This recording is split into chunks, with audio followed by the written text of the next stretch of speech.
Welcome, beautiful people, to Camp Koji. My name is Joel, and thank you for joining me as I break down the biggest gaming news from the week that was on the only podcast you will ever need. Now, today's show is going to be all about Xbox. I want to talk about this. This is an Xbox marketing plan that was revealed last week. But before we go on to that, I wanted to quickly talk about the Game Awards. So the 2024 Game Awards nominees will be announced later today at 12 noon Eastern Time. And a new addition to the website's FAQ had gamers talking last week. Now, under the question, are DLCs, expansion packs, and remakes/remasters eligible? The answer was, quote, the Game Awards aims to recognize the best creative and technical work each year, irrespective, of the format of that content's release. Expansion packs, new game seasons, DLCs, remakes, and remasters are eligible in all categories if the jury deems the new creative and technical work to be worthy of a nomination. Factors such as the newness of the content and its price/value should be taken into consideration. Now, this is interesting for on many levels, to be honest.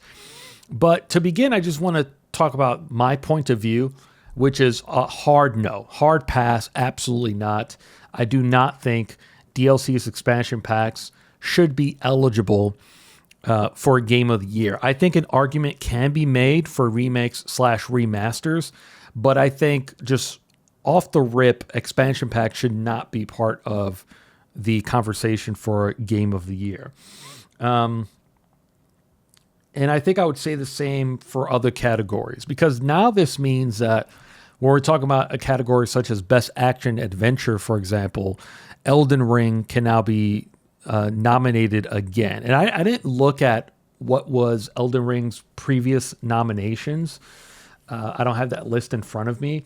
But this theoretically now means that every category that Elden Ring was eligible in the year that it was eligible for Game of the Year is now able to be eligible once again with the release of Shadow of the Erd Tree. And in my opinion, that's just plain and simple. It's just not fair.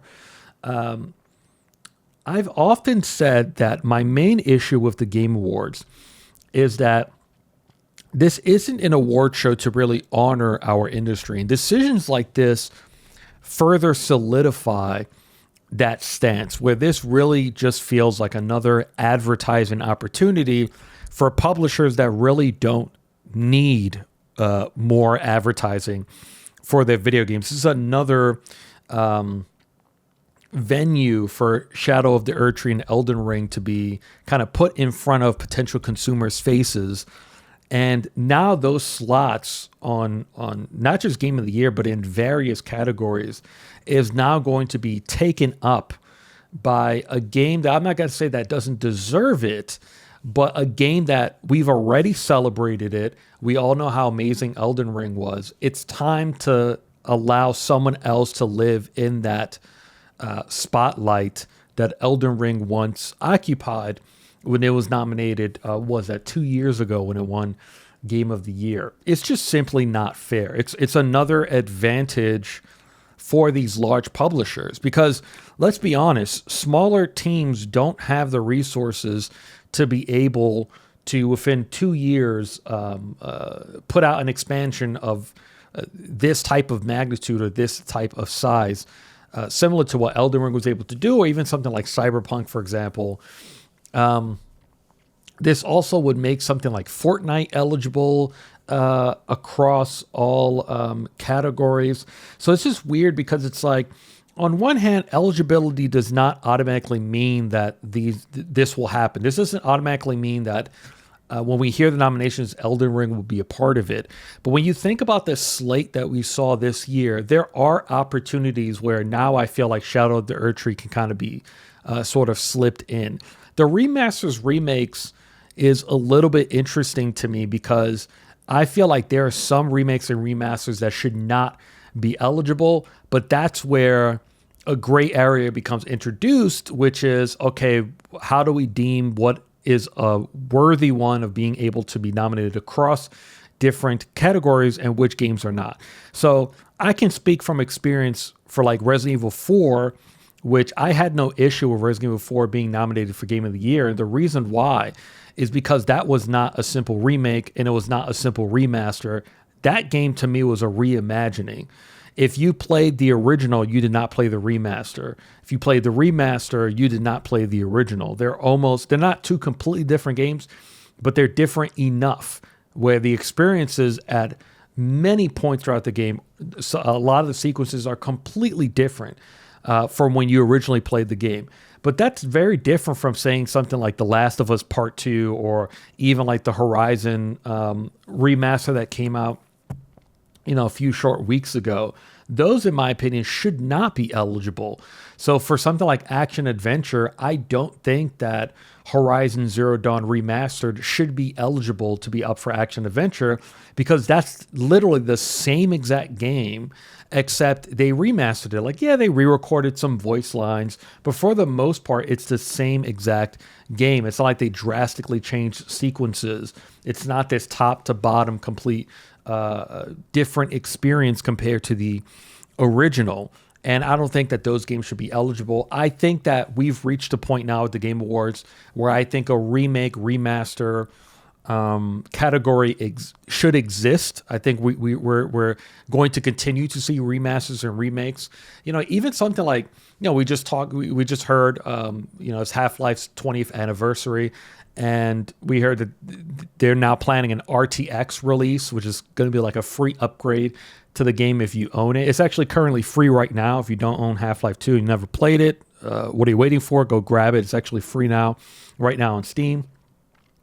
So a game like that, yeah, I think that should be eligible for, best remaster, best remake. I think that'd be kind of cool to see stuff like that. And the thing about DLC and expansion packs, there's already a category. It's called best ongoing game.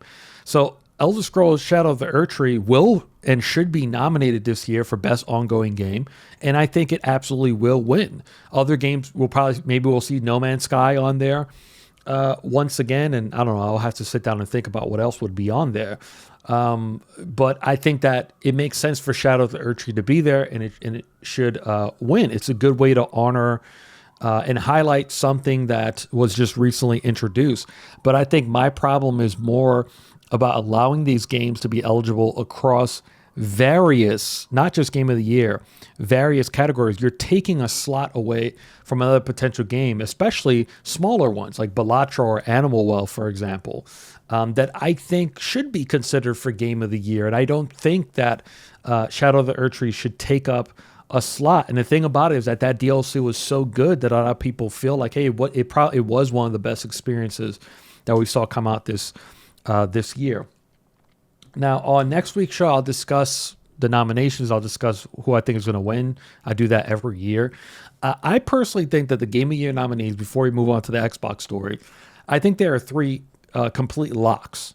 I think Final Fantasy VII Rebirth, Metaphor ReFantazio, and Astrobot are locks for Game of the Year this year. And then that would only leave three more slots. And I personally do think that Balatro is going to slip in to Game of the Year. I personally would like to see Animal Well also eligible for Game of the Year. And then I think there's sort of a bit of a toss-up. I personally believe that Shadow of the Erdtree will not be nominated for Game Award. For Game of the Year. I could be wrong. I know everyone's saying it, but I think even with this eligibility, I kind of don't feel like publications are going to give it that nod. I think that last slot is a bit of a toss-up. I think between Helldivers 2, possible might be Zelda Echoes of Silence, which I don't think, I absolutely do not think it should be nominated. But I think it's either going to be Helldivers 2, Black Myth Wukong, Echoes of Silence. And I think Black Myth makes it just because of the sales impact that game made, even if it wasn't like this super high-rated title. I do think that it's one is going to slip in just because of how popular it was. But look, obviously we'll have to wait and see. I just don't think that it's a good idea. Now, our next story is actually our only other story this week, which I want to talk about this. This is an Xbox marketing campaign, which was revealed last week. This is from an Xbox Wire post detailing it. Quote, at Xbox, we're building a future defined by player choice where people can play their favorite games, discover new adventures, and connect with friends wherever and however they love to play. We also believe that gaming should be easy to access and available for everyone. So whether you have an Xbox console, play on PC with Samsung Smart TVs, handhelds, mobile phones, Amazon Fire TV, or a MetaQuest headset with Game Pass Ultimate, you can play with Xbox.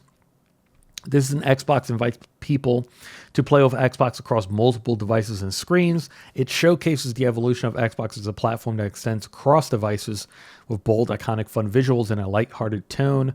Launching today, the campaign will come to life in a variety of ways. Now, I want to address this campaign, but before I do, I actually want to go through the other half of this story, which was Phil Spencer. He did a few interviews also last week, and I wanted to go over some of those key points, and then we're going to come back to this advertising campaign that they started last week. So, first of all, he confirmed that Avowed was not delayed due to quality concerns, but in order to space out their releases. I think that's really good to hear. That is something that they said, so he's just kind of further confirming it. I think it just really makes sense, especially when you think about some of the other initiatives they had with Blizzard, where there was the Diablo expansion, whether it was the Warcraft remasters that they recently announced and immediately released, the StarCraft remasters coming to or being added into Game Pass, some other Game Pass editions like Crash, recently Spyro went into the service last week, things like Call of Duty, now you're kind of right smack dab in the middle of Indiana Jones, Towerborn had come out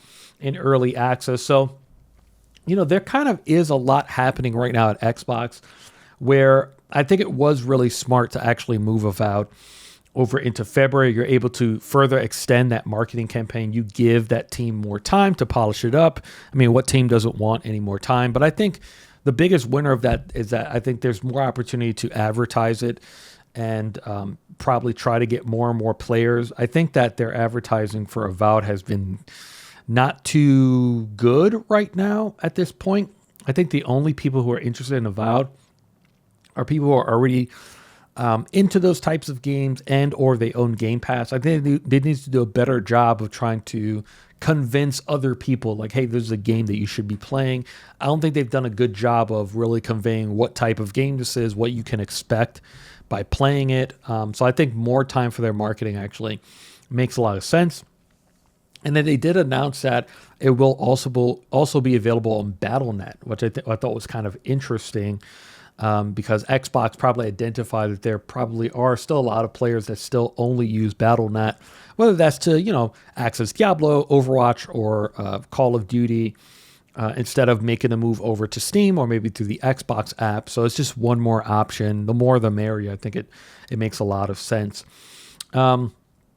Some of the things on here, according to Bloomberg, Spencer said he was interested in deals that may add, quote, geographic diversity, such as studios in Asia, and that he was also interested in buying another mobile company to add to those acquired in the Activision Blizzard deal. And I think both of those things actually happen simultaneously.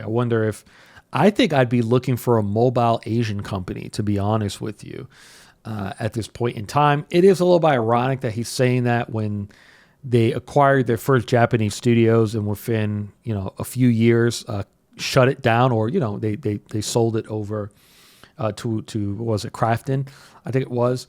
I think that, Xbox and obviously also PlayStation have both easily identified that the Asian market is ripe for the picking, especially when you think about China. Another market that's right now growing at a pretty rapid pace is India. I think that's another region for Xbox to look into. I think this, on one hand, it makes sense, but then on the other hand, it's just sort of weird to ever view Xbox through this lens of like, oh yeah, that sounds right. That sounds like it could be a winner, because there's so many initiatives that they talked about, and then when they go to execute it, it sort of just never works out in the end. So I think for Xbox, I think the key is mobile. Even if you're going into Asia, PlayStation right now has their Project China or Project Hero or Project Hero China project, whatever that thing is called. I think for Xbox, I think I would focus more on mobile overall. He also spoke about Xbox not doing a mid-gen release like Sony did with PS5 Pro. Quote, we think about hardware that can create unique value for our players or creators on our platform. We don't need to do incremental hardware for our own benefit. Does a new device really give you a unique experience on screen in some way? It's less like the old days going from the original Xbox 360. That was standard definition to high definition. Now it's harder to show the benefits. I think this is one of those things in our industry where I think both people are right. I think PlayStation is correct, and then simultaneously, I also think that Xbox is correct in the way that they have approached this moment of doing a mid-gen refresh, where we know that Xbox 360, at the very least, had like a slim version in the middle of it. Xbox One had their, Xbox One X, that little upgrade, sort of in the middle of the generation. And I think that both of these companies are correct. But I think from PlayStation's perspective, I look at the PS5 Pro not really as a release where they felt that this is in such high demand, this is such great value, this is something that our consumers are looking towards. I think PlayStation 5 Pro was a little bit, for lack of a better term, a little bit more of a greedy release from Sony, where I think it benefits them way more than it benefits their consumers. And I'm going to explain why. For that, that's a very, very core product, right? You know that when you price it at $700, you know that you're only going to be able to grab your really, really core audience. It's almost similar to like when you look at what Apple does. You notice that there's a few Apple releases where you know that there's only really their core Apple power users that are going to go after those types of products. Something like the Vision Pro, for example. Like you really have to be a really core Apple consumer to go after that. And I think Apple understood that. Even if I would have hoped they would have anticipated that it wasn't going to do very well. I think anyone could have seen that from a mile away. But for PlayStation 5 Pro, the reason why I think it's a little bit more, like I said, for lack of a better term, greedy from PlayStation, is that they know that their core fans are gonna are going to buy it and they priced it appropriately. But I still think that PS5 Pro is like a data vehicle for PlayStation. That's kind of been my theory. The PlayStation 5 Pro was an experiment on pricing, and it was an experiment on the PSSR technology, which is, hey, we can train developers, we can help train publishers, we can help prepare them for PlayStation 6 when we're going to implement this at launch, which is PSSR. And right now we're able to go through the speed bumps, the roadblocks, the bugs very early on, and our consumers are going to be more than happy to pay us to sort of beta test PSSR for us to kind of get feedback. Not just from them as consumers, but from developers, from publishers. I sort of look at this as a way for Sony to test PlayStation 6 and what that market is going to look like in a few years, but do it at a way where they're still getting paid and they're still making money and they're still kind of making a profit off of it, while simultaneously being able to go out with this messaging right now towards the tail end of this generation, where the best place to play games is PlayStation 5 Pro. The best place to play Grand Theft Auto 6 is going to be next year, PlayStation 5 Pro. The best place to play Indiana Jones, which is a game that's published by Xbox, is still going to be on our console. I think it accomplishes many different things. But then I also simultaneously do agree with it from Xbox's point of view. Doing a mid-gen refresh or Xbox Series X Pro would have been astronomically stupid from Xbox. I think very early on they understood that it wouldn't have made any sense, especially when you think about the split of their console base. Apparently it's kind of close to 50-50 in terms of Series S owners and Series X owners. That just shows that there's a lot of demand for that value, and they're not going to be able to get people on the sort of luxury side. I think that Xbox is not really looked as a luxury brand the same way that Sony is. I don't think they have the same type of loyal fan base as PlayStation does, where Xbox fans are going to open up their wallets for a $700 console this late in the stage, especially with all this talks about, not really strong, strict, concrete exclusivity and an advantage to paying for $700 outside of kind of better looking titles. It just didn't make any sense. I agree with Microsoft not doing a mid-gen refresh. Even what they did with that limited edition $600 2 terabyte model with like the green flecks of paint on it, even that was, I think, astronomically stupid. It didn't make any sense for them to do something like that. We've reached this moment right now where when we think of hardware, and I'm going to talk about this later, we have reached the incremental hardware phase. We're smack dab in the middle of it, where we've really kind of gone over that hill, where I think the last incremental upgrade that we saw in gaming was, I think the biggest one was PlayStation 1 and PlayStation 2. But then I do think that there still was a leap from 2 to 3 and from Xbox to Xbox 360. Now we've reached this point where fidelity, it's going to be very, very incremental. And I think gamers are going to probably not value it as much as I think a lot of core gamers think they will. He confirmed that another console is on the way when he told Rolling Stone, quote, "We'll definitely do more consoles in the future and other devices. The other device that he's alluding to is confirmed now to be a handheld. He confirmed to Bloomberg that it is in the prototype phase, but would be a few years out."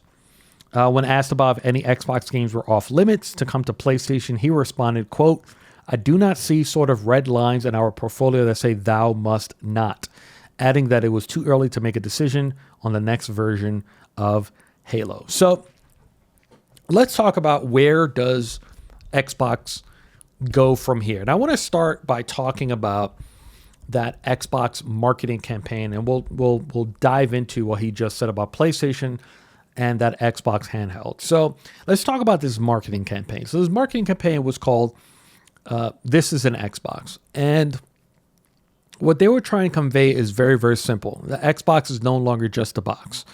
Xbox could be your Samsung TV. It could be your Samsung phone. It could be your MetaQuest headset. It could be your laptop, your PC. I saw some people praising this, and they're like, "Oh, well, this was inevitable. This is where they're going. This makes sense. It's a really fun, creative advertising campaign." I completely disagree. I think that the campaign is a good start, I think, for what their future holds, but I think that it was sort of a miss. And the issue with that campaign is that I think what Xbox needs to be advertising for right now is new users. And I think the issue with Xbox right now is it's almost like they're trying to convince their Xbox fans, the people that have been playing Xbox for years now, it's almost like they're trying to convince them to give up their boxes. They're trying to convince them to give cloud a try. And I think that that's a mistake. I think that your marketing campaign needs to be about capturing new users or people that are sort of in the middle and sort of really open to things like cloud and digital first. I don't think that this campaign needs to even involve people that already know what an Xbox is. And I think that's the problem. When you do a campaign where you say this is Xbox, the problem is that if you're trying to go for a casual audience, they don't know what an Xbox is. And even the name Xbox doesn't really lend itself very easily to the thought of a piece of software to access video games. I think that this marketing campaign would have benefited from, number one, really hitting hard on the value proposition of being able to play and pick up your games anywhere. And then number two, Game Pass should have been highlighted in this marketing campaign. That to me blows my mind. Game Pass was not mentioned or is not mentioned in that commercial that they ran. And none of the ads do you see a mention of Game Pass. It's all about this is an Xbox and then like this cheeky sort of humor of like, oh, this is a bento box or this is an eggs box or something like that. These are Crocs. They partner with Crocs. That genuinely doesn't make any sense. It just doesn't make any sense to me. For me, if I was in charge of this marketing campaign, I'm going to try my best to convey the value that Xbox introduces compared to competitors. I'm trying to convey that you no longer need to pay hundreds of dollars for a dedicated piece of hardware to play these big and beautiful games. And I'm trying to convey the value of $19.99 a month and being able to access hundreds of games. I'm trying to convey the value of being able to pick up and play your game through various entry points. So if I was Xbox's marketing team, I would actually take a page from Nintendo's book and that original Nintendo Switch ad commercial that they ran when they first introduced the Switch. I think that commercial did a really good job of helping consumers understand that you are no longer stuck to your television anymore. Where they show people playing multiplayer games in the park, whether it was like the NBA game, they show a guy playing Zelda at home, picking it up off the dock, and then playing Zelda, leaning it on the tray table and being able to play on an airplane.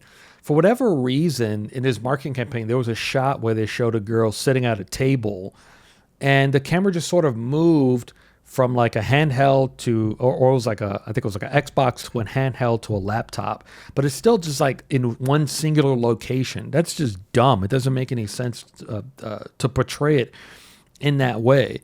I'm trying to convey to people that you no longer need to pay hundreds of dollars. I'm trying to convey to people that all you need is $20 a month to be able to access hundreds of titles. And I think they needed to do a better job of showing, I don't know, maybe the ad starts with, someone like playing on a TV and then, their wife or someone shouting like, hey, we need to go. And it shows them sort of turning off the game, but really showing where they left off. And then from there, you see them kind of on the bus or a train or whatever, and they're playing on their phone with a controller. And then maybe you see them going through airport check-in, and now they're on a plane and they're playing on an iPad sort of tablet sort of thing. And then from there, maybe I don't know. Like I feel like that's a better message to get across, that you can pick up and play your games anywhere via the Xbox ecosystem. That's an advantage that your competitors don't have, right? For a Nintendo Switch, you're stuck on the Switch, right? Even if it's, yes, it is mobile, but you need to take that piece of hardware with you. That's an advantage that Xbox has, where it's like you're trying to convey to people like, yeah, this upcoming, Indiana Jones, you can play it at home and then pick it up on your phone and then play it while you're in your hotel room or on that airplane or when you're somewhere else. And, even something like the MetaQuest, they talked about how this is an Xbox, a MetaQuest headset. And it's like, how could you miss the opportunity of showing someone using the MetaQuest on an airplane and be able to play a game, and showing that giant screen inside of that airplane cabin. Like, how could you miss that as part of your marketing? So the whole, this is an Xbox. It's a step in the right direction for where they're heading. I just feel like it missed the mark, and I think that they need to start thinking about what's the North Star of Xbox right now. And I think their North Star needs to be value. That's what they need to convey in order for Xbox to continue, in order for Xbox to survive and to make sense in the current gaming landscape. I think they need to start trending towards value, because it's something that their competitor is not worried about. PlayStation is no longer worried about value. That's just not what they're thinking about right now. They think about maximizing their profitability. A manufacturer that is completely okay with raising the price across the board of every one of their devices and accessories, that is, drastically rose the price of their services, is offering a $1,000 version of their PlayStation 5 Pro, even though it's sold out very, very quickly. But they're selling a $700 version of their console now. This is not a company that is worried about value or extending a value proposition to their consumers. I think PlayStation sees themselves aligned very closer with Apple, where it is a luxury brand.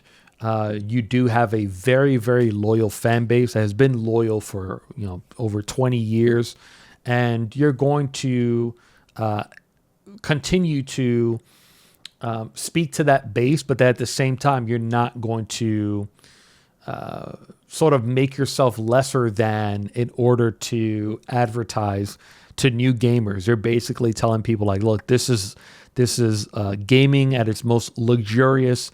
Join us. We're not going to go down to your level. Just come up to ours. And I think that's what Apple has been doing for quite some time, especially when you look at their ridiculous pricing for a lot of especially some of their accessories, which is like insane, some of the pricing that they have on some of their things. So I think for Xbox, their North Star right now needs to be value. And I think that's what they need to start conveying going forward.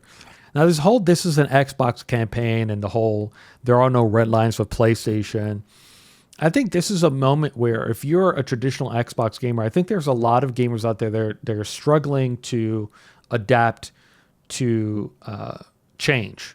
And that could be changes in the way that they interact with gaming and changes in the way that our industry is heading, where they sort of theoretically kind of can't keep up.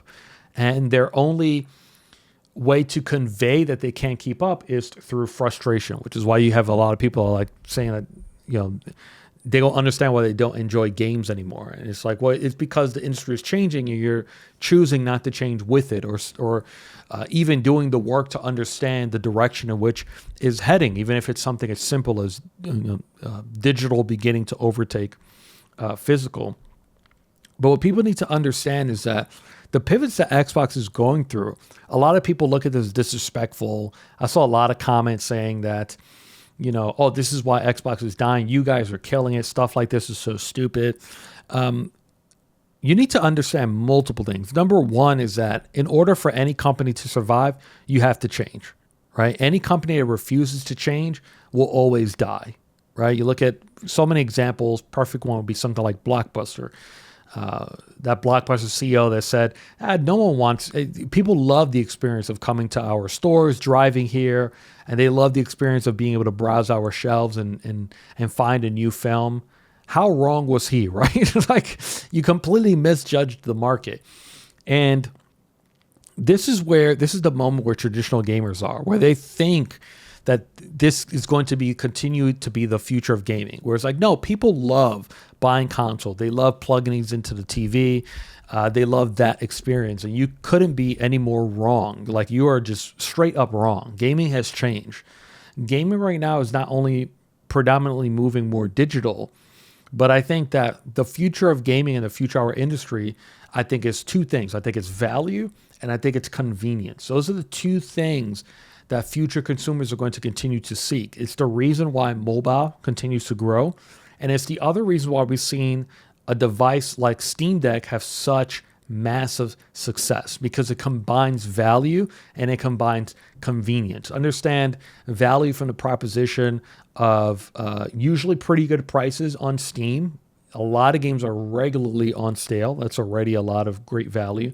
But value from the proposition of how powerful that hardware is compared to what it is capable of. The fact that you can install different operating systems and access different stores, and you can do work on it alongside just playing games.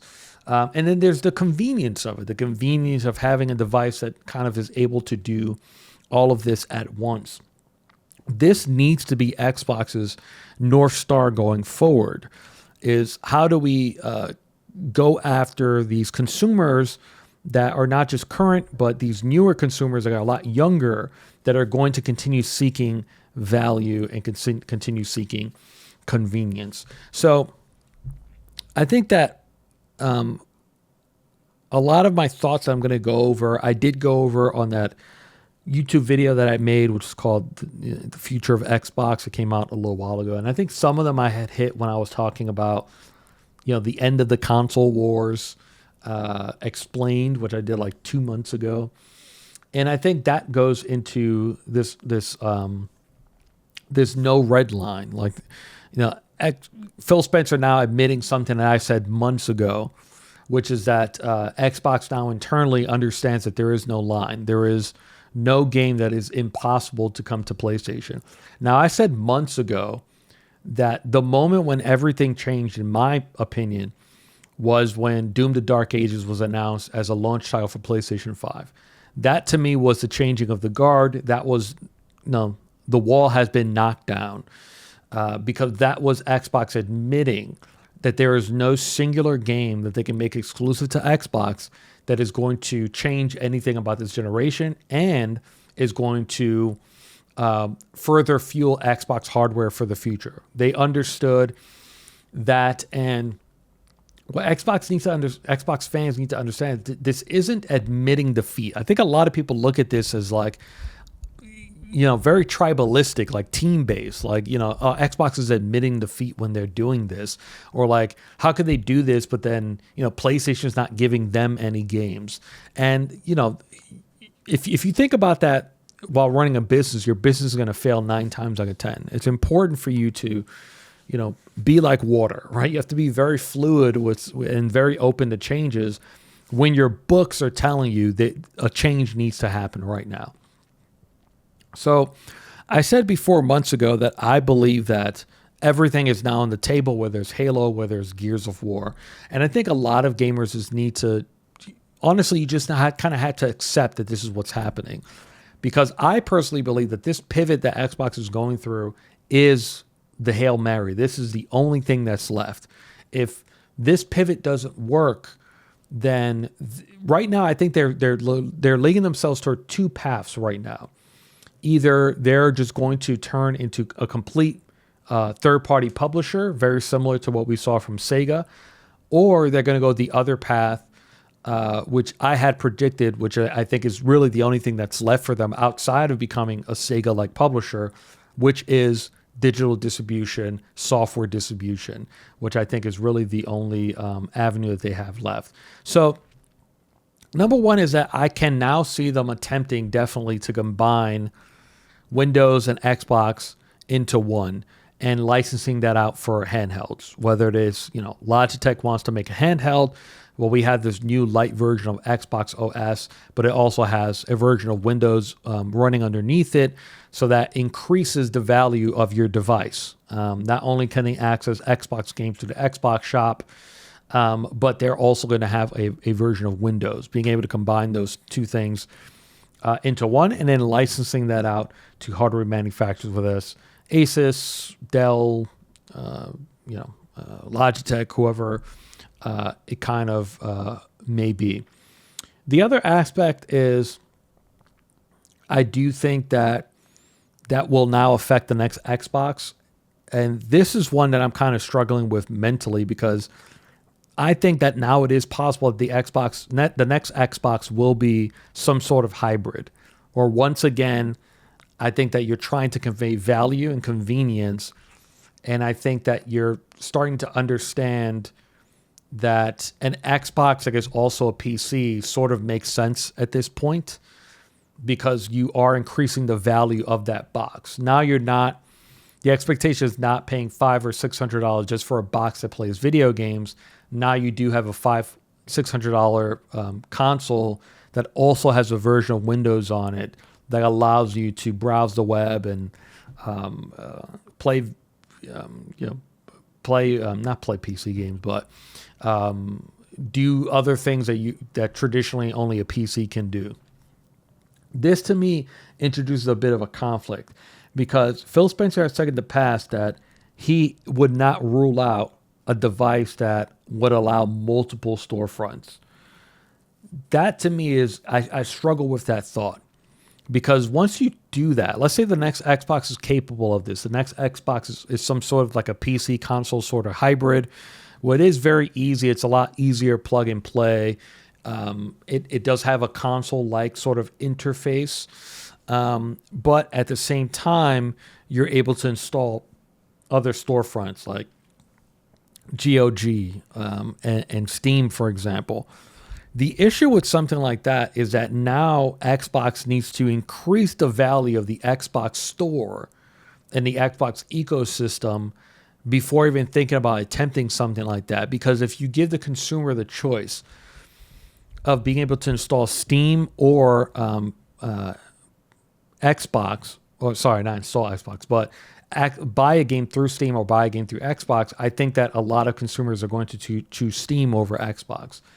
That introduces sort of a bit of a new problem for them. But I think that the next Xbox, at this point, is looking very likely that a possibility is that it is sort of a PC hybrid that you can play with a mouse and keyboard if you want to. I think at this point, they definitely need to be clearer on exclusives. And I think that if Phil Spencer is saying, yes, definitely we're making another Xbox, that in and of itself means that Xbox now needs to have a plan for justifying the purchase of that box. Because at this point in time, in this current generation, it's very hard to justify the purchase of an Xbox at this point in time. Especially because most of their games are now also coming to PlayStation. Xbox has now confirmed 100% that there is no red line. So that means that there is a possibility. Like I've said, I think Perfect Dark is 100% coming to PlayStation. That game is looking way too expensive to just exist on Xbox.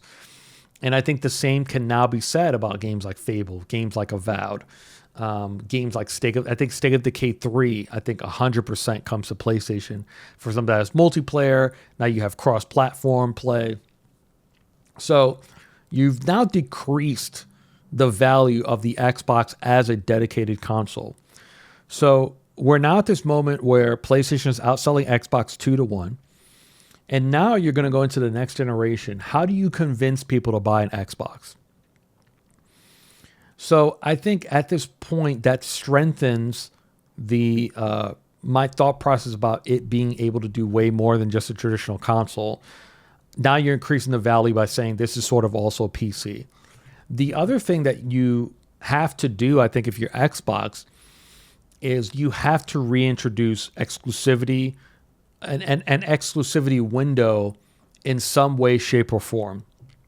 I don't think Xbox stops putting games on PlayStation. I think that's it. That, as I said, that wall has been knocked down, and I think that's going to continue forever. I think right now there are definitely games that are being ported over to the next Nintendo Switch, whether that is Hi-Fi Rush Part 1. I could absolutely see that launching with the new Nintendo Switch.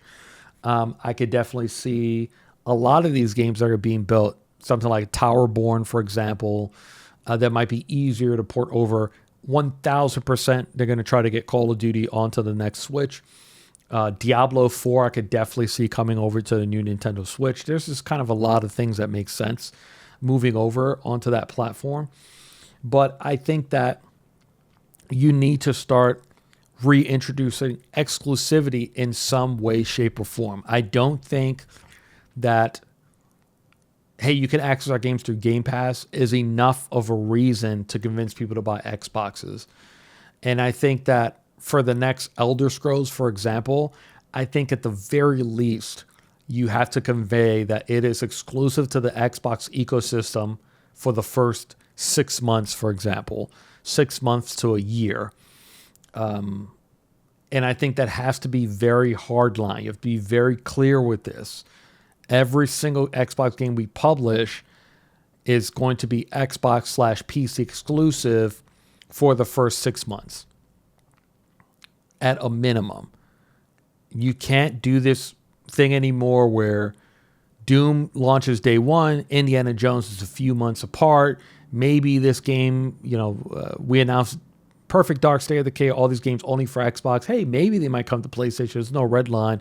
Hey, we're rebooting Halo. Here's Gears of War E-Day. Is it coming to PlayStation? I don't know. I can't tell you. So they kind of have to stop this. Just be very clear, be very concise, because now your market has expanded.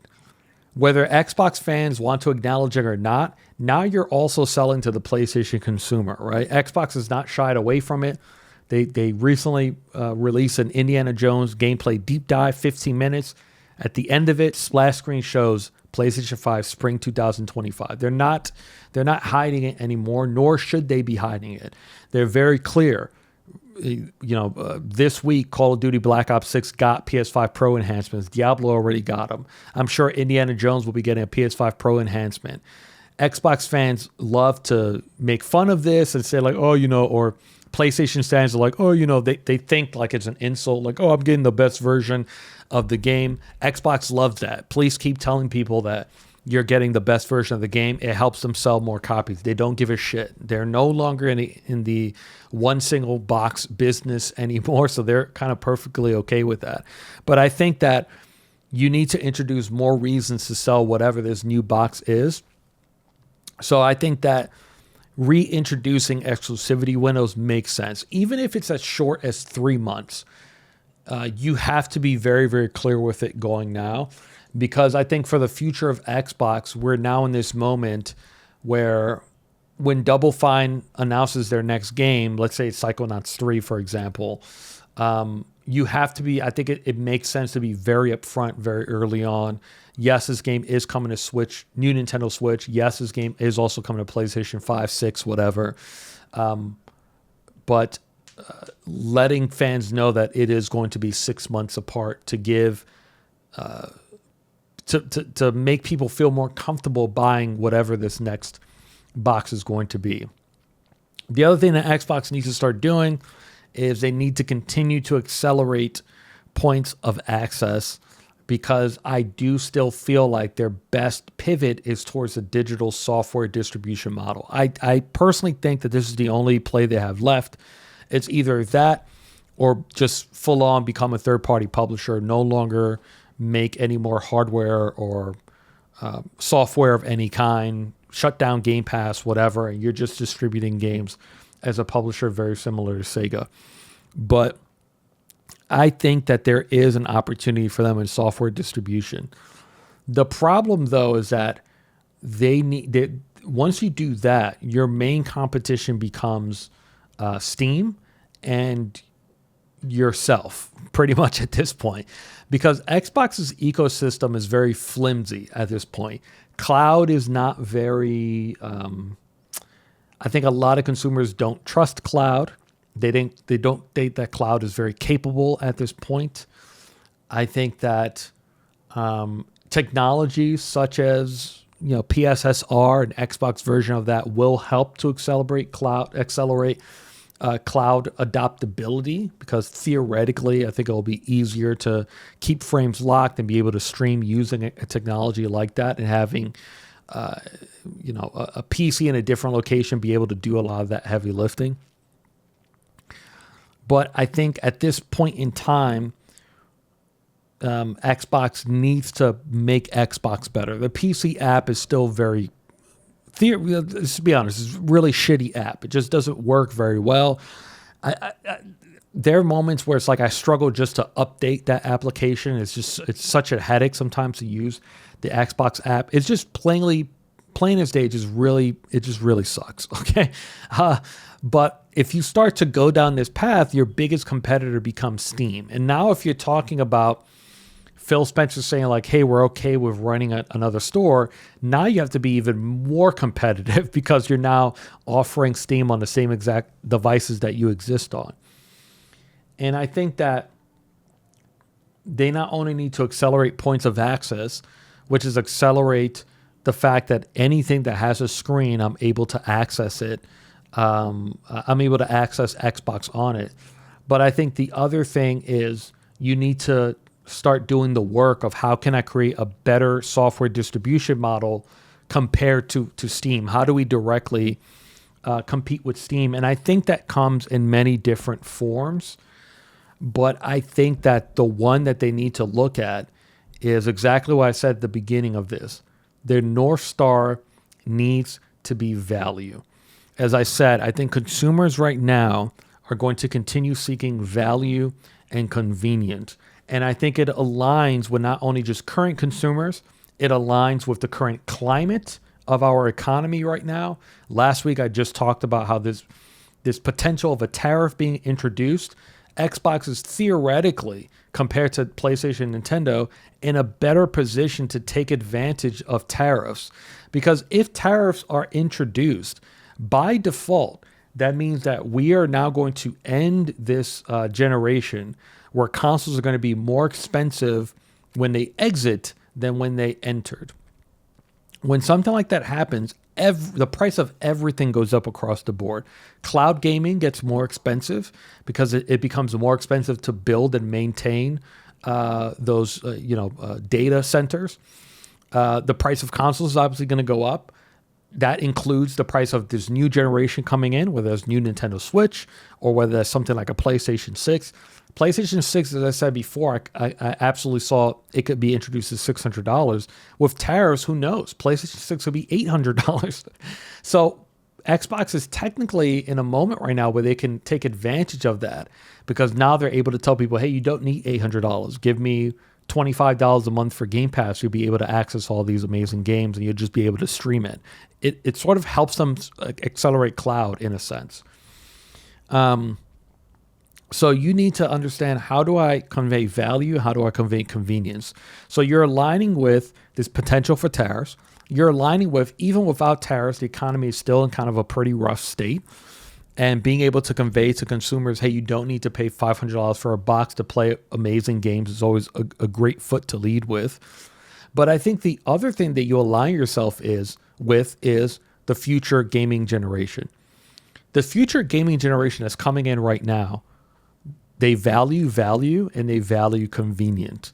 A lot of these teenagers, younger gamers, whether it's starting at 6 years old, but even right now, current teenagers, where they're playing games on tablets, they're playing games on touchscreens. And the other thing is that they are used to value propositions where I'm able to enter into a video game with a very, very low friction point. So I sometimes like to look at it through the lens of my nephew, who's obviously very, very young.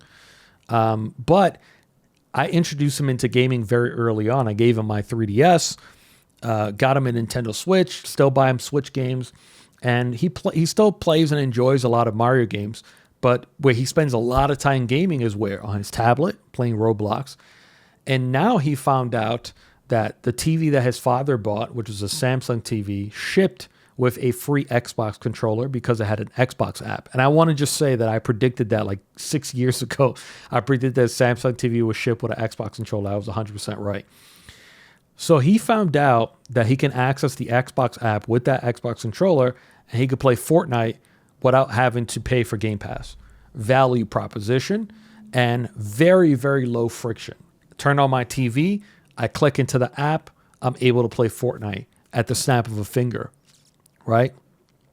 That's the future of our industry. The future of our industry, whether you want to believe it or not, is going to be mobile, is going to be convenient, and people are going to continue looking for value, okay?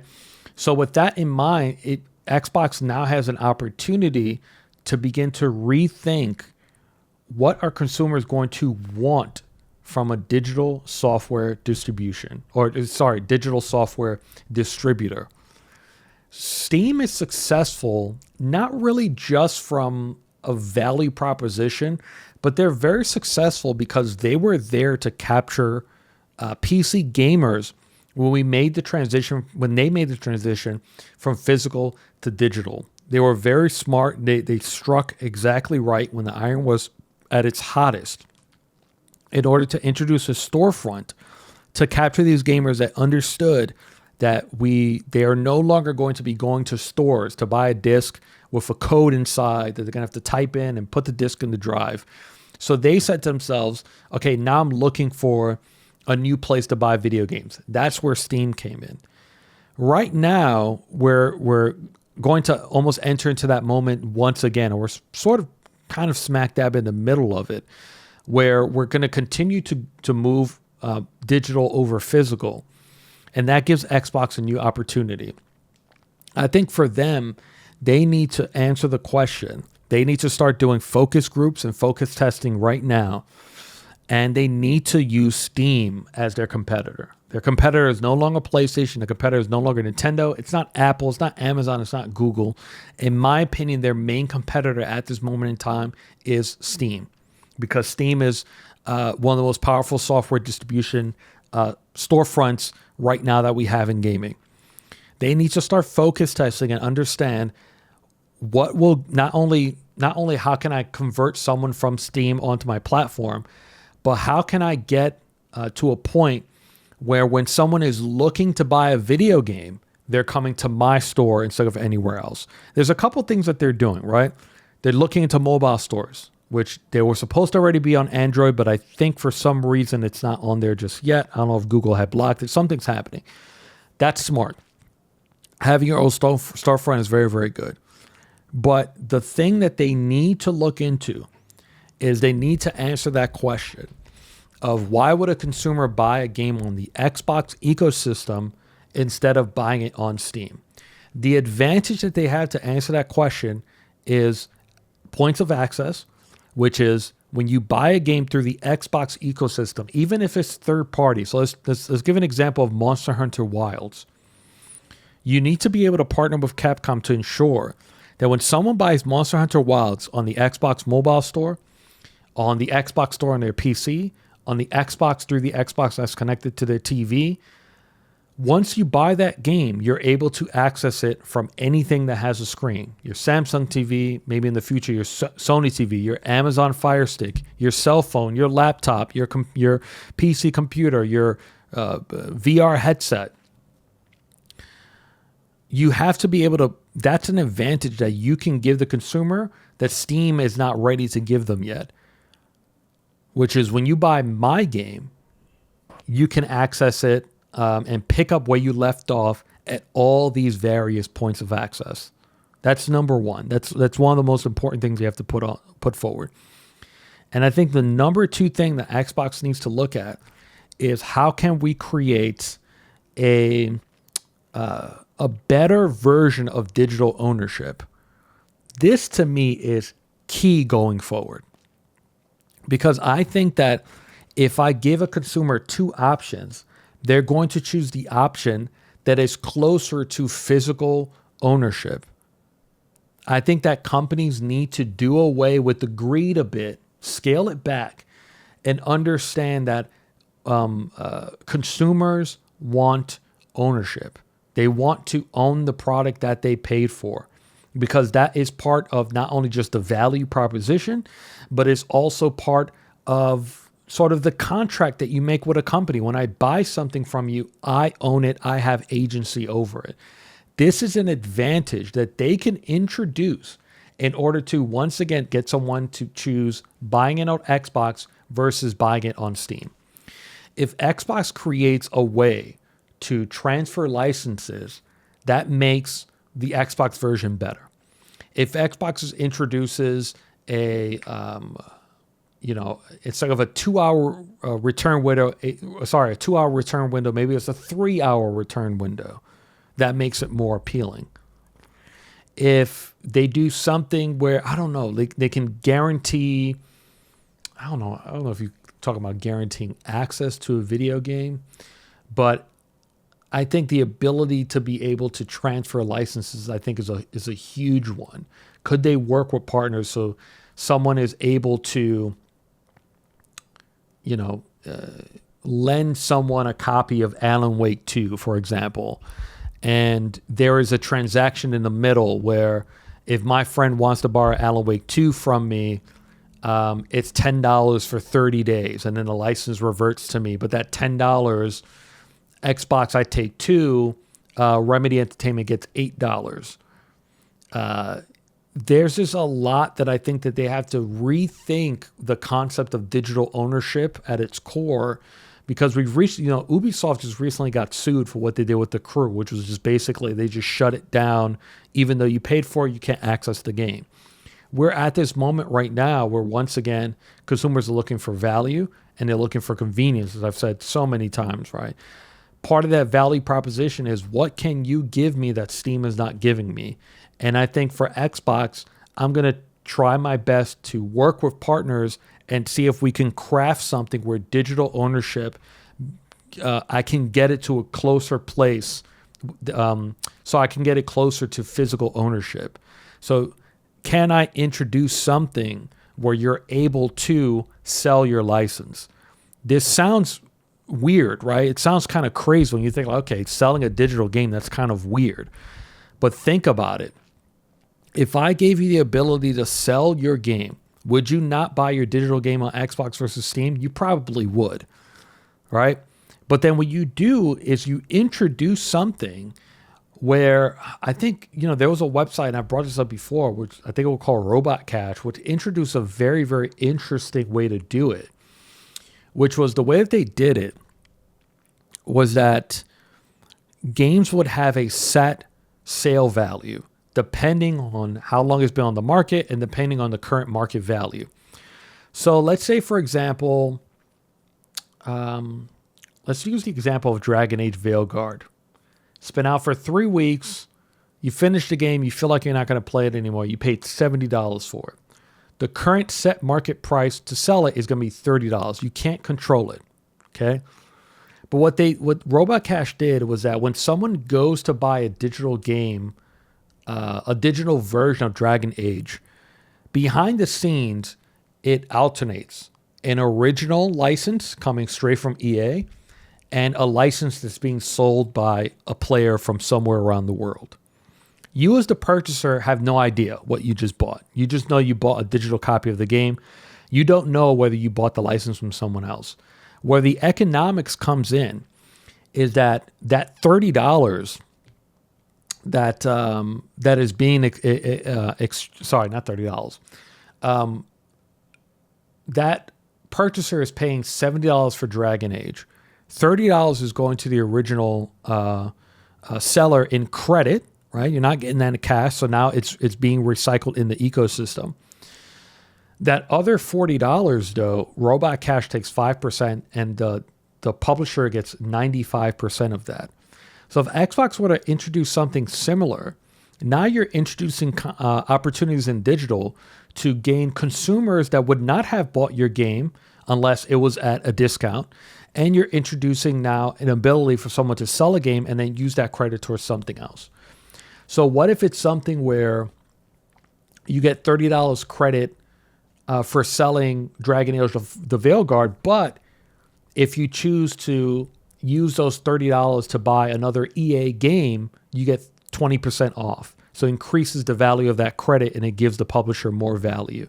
There's just so much I think that could be played around with, where I think we've thought of digital games in one way only, and publishers have and manufacturers and software distribution has looked at it from a single lens, where I think that now we're at this moment where the seller and the buyer are in alignment, where they're both looking to offer value and looking to obtain value. Because I think now more than ever, people want to see their dollar stretch way more than they used to. And we're at this moment where in order for digital adoption to continue and to get more people to adopt into digital, you have to give the consumer something. As a publisher and as a distributor, anytime you sell a digital copy versus a physical copy, you're saving a heck of a lot of money converting that consumer from physical to digital. You can't keep all that value. You can't keep that difference completely to yourself. You have to find a way to give some of that back to the consumer. I think that this is literally the only play that Xbox has left, is the software distribution model and trying to find an advantage to tell someone when, let me think of a game. Mass Effect, okay, whatever Mass Effect 4 comes out, because that's a few years out. When that game is coming out, you want to increase the chances that someone goes, I'm going to get more value out of that $60, $70 purchase if I buy it through Xbox, because it's closer.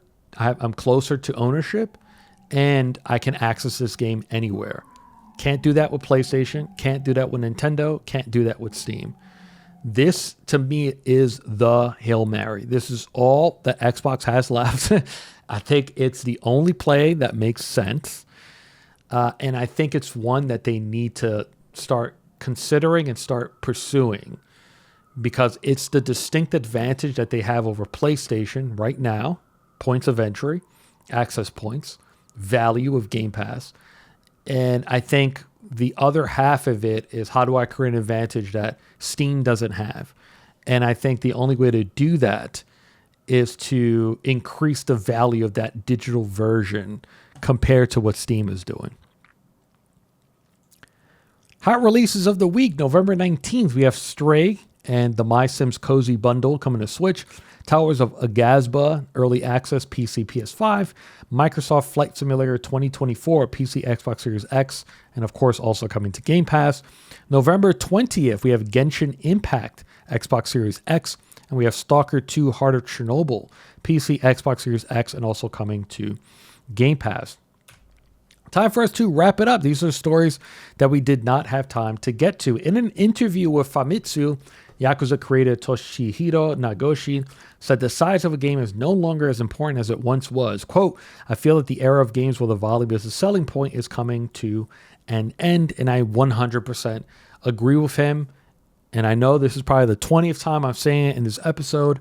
Value is what people are looking for. Convenience is what people are looking for. I don't think anyone really wants 100-hour games anymore, outside of, I think, very heavily dedicated RPGs and genres that are historic and people understand that that's what they're going to get when they go into it. I don't think that action adventure games need to be 100 hours anymore. I don't think consumers are expecting it anymore. I think you're much better off introducing value, $50 for a much smaller game, and then making more on the back end by selling, a $30 expansion within a 12-month window.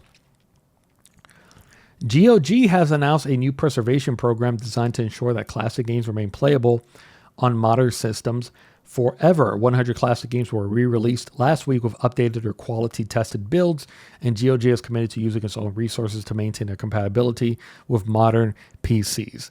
This, my friends, is a perfect example of what I just talked about, which I didn't even notice when I was typing this up. This is a perfect example.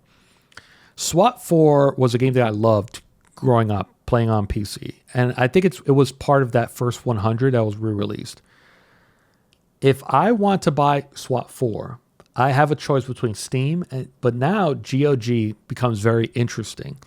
Because now I know that with GOG, I have true ownership over that, because that's how GOG works. It's DRM free.